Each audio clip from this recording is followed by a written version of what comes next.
नमस्कार, याचा.com पर आप सभी का स्वागत है। साक्षात्कार संख्या 133। आज हमारे साथ हैं झुंझुनू की सांसद महोदया श्रीमती संतोष जी अहलावत। साक्षात्कार के लिए समय निकालने बहुत बहुत धन्यवाद। तो शुरुआत तो करते हैं पहले परिवार से। बताना चाहिए परिवार में कौन कौन है? मेरे पिताजी माल सिंह जी प्रेमी जी स्वतंत्रता सेनानी थे। 3 बहन भाई थे, एक भाई और 2 बहनें, जी जिसमें मैं अपने पिता की सबसे छोटी संतान रही हूँ। पिता माता और मेरे भाई इस दुनिया में नहीं हैं। मेरे परिवार में मेरे पति हैं, मेरी जी। सास रहती हैं, 2 मेरे बेटे हैं और सबसे छोटी मेरी बेटी है। पत्ते पे क्या है? मेरे बड़े बेटे का नाम तरुण अहलावत जी है, छोटा तन्मय अहलावत और बेटी सबसे छोटी है जो गार्गी अहलावत। मेरी दोनों बेटों की शादी हो चुकी है। उनके एक बड़े के एक बेटा है युवराज अहलावत और छोटी के परिणीति अहलावत, छोटे के एक बेटी है। ये मेरा छोटा सा परिवार है। आपकी शिक्षा कहाँ तक हुई है? मैं AA एमएड हूँ। राजस्थान विश्वविद्यालय से मैंने MA किया अर्थशास्त्र से, राजनीतिक विज्ञान से। BEd और MAd भी मैंने जयपुर से किया। पूर्णतः मेरी शिक्षा सारी जयपुर से हुई है। तो राजनीति की रुचि आपसे पढ़ते समय हुई कि किसी व्यक्ति नहीं, विशेष मेरी से? राजनीति में पढ़ते समय रुचि नहीं थी। मैं नेशनल एथलीट हूँ जी और अच्छी डिबेटर हूँ, रविंद्र मंच की कलाकार रही हूँ। तो मेरी रुचि राजनीति में कभी नहीं थी। यहाँ मैंने अपना विद्यालय शुरू किया 89 में। तो यहाँ उस समय 90 में पहले चुनाव हुए थे पंचायत राज के। उस समय मैंने चुनाव लड़ा जिला परिषद सदस्य के रूप में। तब मैंने भारतीय जनता पार्टी ज्वाइन की और उसके बाद मैं बुहाना पंचायत समिति की प्रधान रही। पुणे में जिला परिषद सदस्य खेतड़ी से रही। इसके बाद मैं सूरजगढ़ विधानसभा से विधायक रही और आपके सामने पार्टी ने 2014 में मुझे लोकसभा का चुनाव दिया। तो चुनाव लड़ते समय आपने वायदे भी किए थे, बताना चाहें क्या क्या वायदे किए थे? वायदे में मैं विश्वास नहीं करती हूँ। मुझे नजर आता है कि मेरे जिले में किन किन चीजों की कमी है समस्याएं जो थी और उन कमियों को पूरा करने की मैंने लोगों से बात कही थी और मैं लगी हुई हूँ।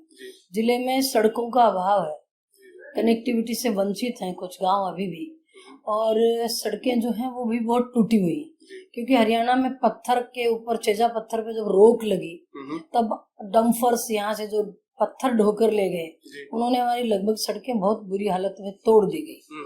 तो कुछ सड़कें बहुत पुरानी, लगभग 20 वर्षों से बनी हुई है, जिनके ऊपर कभी काम नहीं हुआ। कुछ गांव वंचित हैं जुड़ाव से, सड़कों से। एक बड़ी गंभीर समस्या। दूसरी गंभीर समस्या कि जिला डार्क जोन हो गया है। लगभग पूरे जिले में पेयजल का गंभीर संकट है। जो पानी बहुत नीचे से हम लोग निकाल रहे हैं पीने के लिए, वो अशुद्ध है। लगभग 1000-1200 फुट भी अब तो बहुत नीचा चला गया पानी। और कुछ क्षेत्रों में तो दूषित पानी, जिसमें कार्बन है, मोनोऑक्साइड है, शीशा है और तरह की अशुद्धियां हैं, वो इतना जहरीला हो गया है कि यहाँ कैंसर, टीबी और इस तरह की बीमारियां बहुत सारी घेरने लगी लोगों को। और पेयजल है नहीं। सबसे बुरी जो जिले की आज के दिन संकट हम झेल रहे हैं, वो पेयजल का संकट झेल रहे हैं। और उसका इलाज सिर्फ सतही पानी है। जो कुंभा नहर लिफ्ट परियोजना ने, हमारी सरकार ने 2 विधानसभाओं को जोड़ा है, झुंझुनू और खेतड़ी। परियोजना को लगभग पैसा मिल गया है। नवंबर-दिसंबर में वो पानी सप्लाई भी हो जाएगी। 2 विधानसभाओं के लिए DPR बनी है, सूरजगढ़ और उदयपुर वाटी। इसके बावजूद भी पूरे जिले में लगभग पीने के पानी का संकट है। कुछ शिक्षा के क्षेत्र में सुधार होने चाहिए। विद्यालयों का आधारभूत ढांचा सुविधाजनक होना चाहिए। वहां पे बिजली के कनेक्शन होने चाहिए। पीने का पानी शुद्ध हम प्रोवाइड करा सके बच्चों को। टॉयलेट्स अच्छे होने चाहिए। स्टाफ पूरा हो, रिजल्ट अच्छे निकलने चाहिए। इसी तरह जो ग्रामीण स्वास्थ्य सेवाएं हैं, उनमें भी मूलभूत परिवर्तन की आवश्यकता है। वहाँ डॉक्टर नहीं पहुंचते हैं। विशेष तौर पे महिला विशेषज्ञ जो भी है, महिला रोग विशेषज्ञ, उनकी बहुत बड़ी कमी है। लेकिन इन 3 सालों में हमारी सरकार ने इस दिशा में काफी काम किया है। 1000 करोड़ रुपया हम सड़कों में लेकर आए हैं। 942 करोड़ रुपए के लगभग हम बिजली में लेकर आए हैं। रमसा में विद्यालयों के नए भवन बनाने, भवन रहित थी या जर्जरित भवन थे या सफिशिएंट भवन नहीं थे, वहाँ पे हमने भवन बनाए हैं, प्रयोगशालाएं बनाई हैं। और अभी हमने खेल मैदानों का काम हाथ में लिया है, ट्रैक बनाना, टाँका बनाना, वृक्षारोपण करना, तारबंदी करना, समतलीकरण करना, ये काम भी हमारी सरकार अभी कर रही है। और इसी तरह से ग्रामीण विकास योजनाओं में हमारी सरकार ने बहुत काम किया है। किसानों के लिए भी फसल बीमा योजना को एक नया स्वरूप देकर, नया प्रारूप उसका तैयार करके किसान को समृद्ध बनाने की कोशिश की है। माननीय प्रधानमंत्री जी की मंशा है कि 2020 तक किसान की आमदनी दुगनी हो जाए। इसके लिए सॉइल हेल्थ कार्ड, मिट्टी में जो कमी है वो मिनरल्स उपलब्ध कराना, खाद के लिए लाइनें लगी रहती थी, यूरिया के लिए हरियाणा से हम लोग नकली खाद बड़े महंगे पैसे में लेके आते थे। आज पूरी खाद की सप्लाई है, लोगों को लाइन में नहीं लगना पड़ता, बीज समय पर मिल रहा है, तो ये परिवर्तन हुआ है। और भी कई महत्वाकांक्षी योजना है। उज्ज्वला योजना में गरीब बहनों को गैस का चूल्हा प्रोवाइड कराना, स्किल सेंटर्स जगह जगह खुले हैं। प्रधानमंत्री कौशल योजना के तहत, दीनदयाल उपाध्याय कौशल योजना के तहत पढ़े लिखे नौजवान को पांव पे खड़े करने का काम, आधार कार्ड से महिलाओं को जोड़ने का काम, एक काफी अच्छे काम। आपकी सांसद निधि से अब तक किया गया उल्लेखनीय कार्य बताना चाहेंगे? सांसद निधि को मैंने मांग के अनुसार दिया है।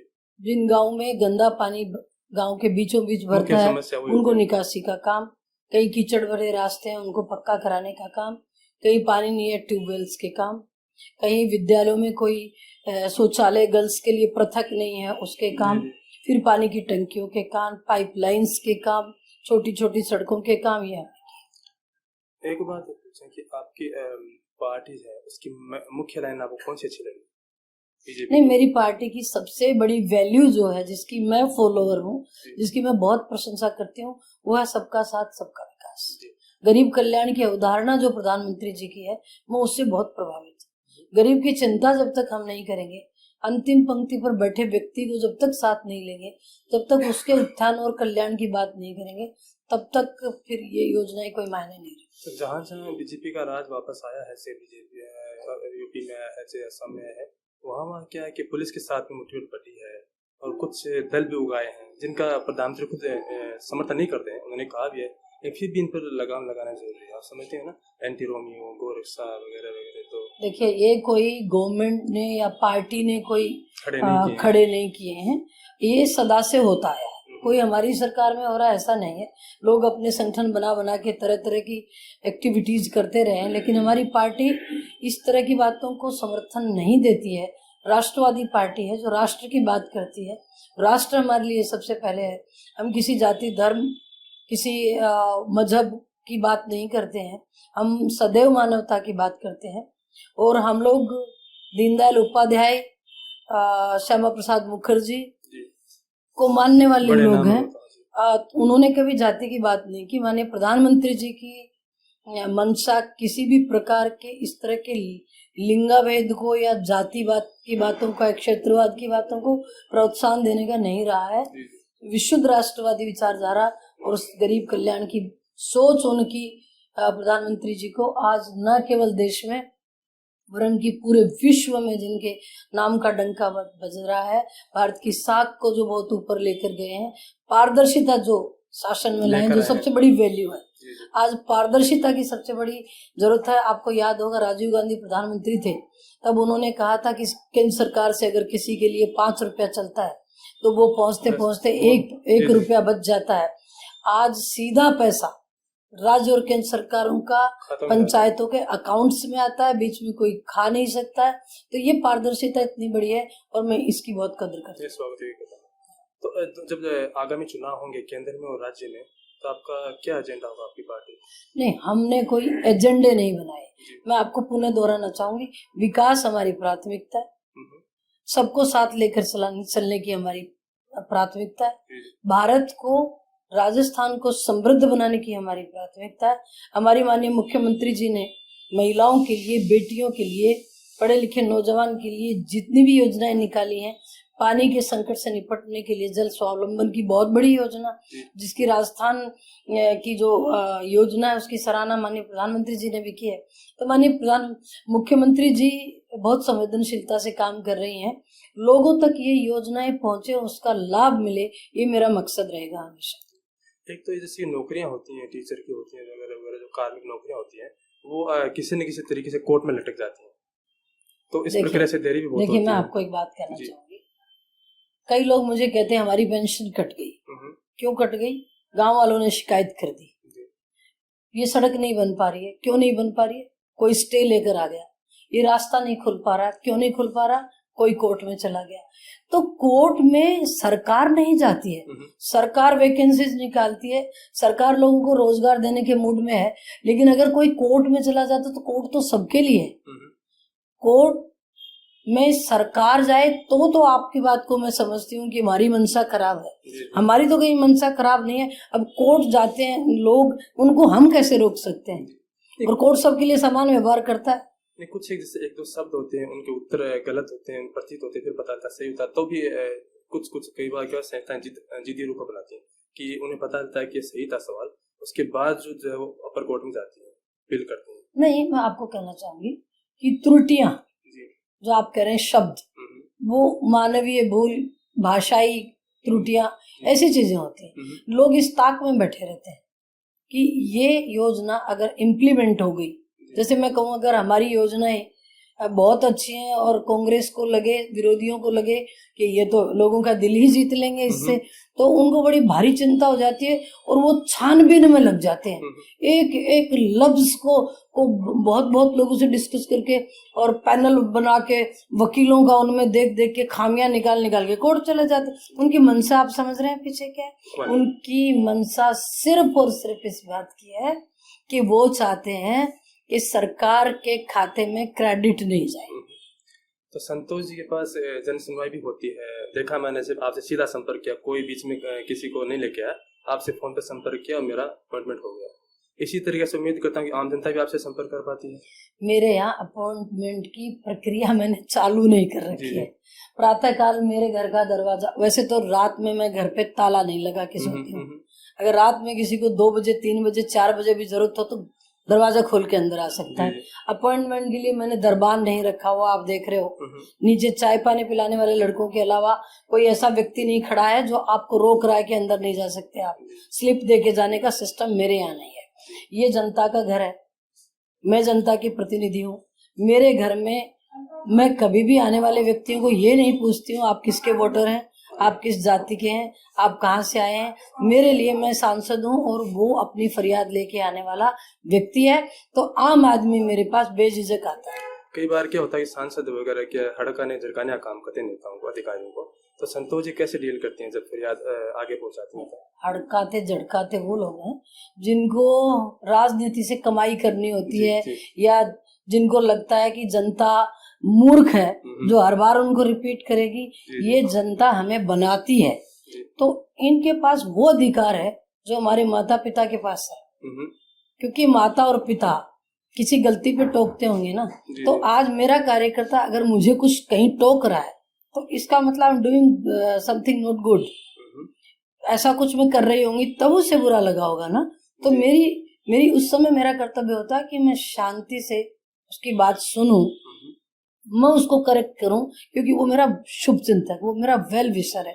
वो चाहता है कि मैं जनता में अच्छी तरह काम करूं, लोग मुझे पसंद करें, इसलिए मुझे सजेस्ट करता होगा। और कोई पीड़ित अगर आता है, उसे उसका काम अगर नहीं हो पा रहा, बेशक वो न होने वाला है, लेकिन वो तो मेरे पास फरियाद लेके आया। अगर गुस्से में भी आया तो मैं उसकी बात सुनती हूँ कि आप बता बैठ, तेरी दिक्कत क्या है, और मैं कोशिश करती हूँ सॉल्व कर। एक अंतिम सवाल, कई बार सांसदों का व्यवहार जो शोभनीय नहीं रहता है पब्लिक में, जनता में, और जब किसी अधिकारी से उलझते हैं तो फिर कहते हैं मेरा सांसद का विशेष अधिकार आना हुआ है, तो ऐसे सांसदों के लिए कोई बताना चाहे? लोगों का तो मैं नहीं कह सकती, मैं अपनी बात कहती हूँ कि मैं ना पब्लिक में आज मैं पहली बार कोई सांसद नहीं बनी हूँ। मैं पिछले 25 साल से राजनीतिक जीवन में हूँ। मैंने कहीं मेरे भाषण में, कहीं मेरी भाषा में, कहीं मेरी बोलचाल में किसी को हर्ट करने वाली बात, जाति सूचक बात, किसी को इंसल्ट करने वाली बात, धमकी देने वाली बात मैंने कभी नहीं की। और मेरा सौभाग्य रहा, कई लोग मुझसे सवाल पूछते हैं कि महिला हो तो कहीं आपको अड़चने आती होंगी। मैंने स्वयं को कभी महिला नहीं समझा, मैंने स्वयं को मानव समझा और मुझे कभी कोई दिक्कत आई ही नहीं, क्योंकि मेरा व्यवहार संतुलित होता है। ना मैं भड़कती हूँ, ना मैं बहुत नरम पड़ती हूँ। मैं एक प्रोटोकॉल में लाइफ को जीती हूँ और मैं बहुत सहज लाइफ को लेती हूँ और इस बात में विश्वास करती हूँ कि मेरे कर्म अच्छे होंगे तो लोग मुझे पसंद करेंगे। मैं कर्म पे विश्वास करती हूँ। अपने युवा साथियों के लिए जो राजनीति मानना चाहे, स्वच्छ राजनीति, उनके लिए संदेश? वो सिर्फ और सिर्फ मेहनत करें, लोगों के पास सुख दुख तकलीफ खुशी में खड़े रहें, उनकी भरपूर मदद करें, उनकी भावनाओं के साथ खिलवाड़ न करें।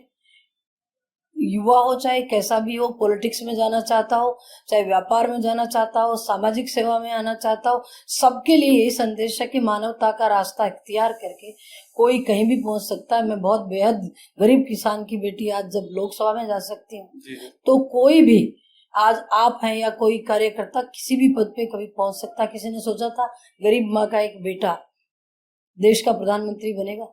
लेकिन हमेशा अपने हितों को, अपने परिवार के हितों को उन्होंने देखा ही नहीं, परवाह ही नहीं की, राष्ट्र हित को सर्वोपरि रखा। तो जो लोग राष्ट्र हित को सर्वोपरि रखते हैं, जो लोग मानवता के रास्ते पे चलते हैं, उनकी अड़चने आती ही नहीं। तो भविष्य में बीजेपी का कैसा भविष्य देखती है आप? बहुत अच्छा, उज्जवल। बिल्कुल। ठीक है संतोष जी, आप व्यस्त हैं और आपने समय निकाला, इसके लिए बहुत बहुत धन्यवाद। और उम्मीद करता हूँ कि जनता जो विकास कार्य आपने किए हैं उनको देखते अपने विवेक से दोबारा मतदान करें और आप दोबारा सांसद में जाएं। ठीक है, धन्यवाद। Thank you.